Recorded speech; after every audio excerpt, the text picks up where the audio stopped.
দীর্ঘদিন ধরে আমরা নন এমপিওভুক্ত আছি। আমাদের প্রতিষ্ঠান প্রথমে পাঠদান অনুমতি পায়, তারপরে একাডেমিক স্বীকৃতি সরকার দেয় এবং আমাদের শিক্ষক দেখে, ছাত্রছাত্রী দেখে দেখার পরে তারপরে আমাদের একাডেমিক স্বীকৃতি দেওয়া হয় এবং আমাদের বলা হয় যে আপনাদের এমপিও করা হবে।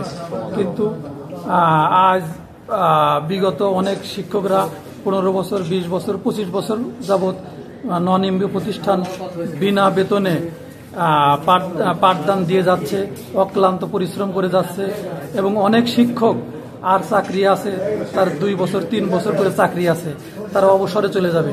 এই জন্য আমরা এই প্রতিষ্ঠানগুলো দ্রুত যেন সরকার এমপিওভুক্তর ব্যবস্থা করেন, এই জন্য আমরা মন্ত্রণালয়ে এসে আমরা হাজির হয়েছি।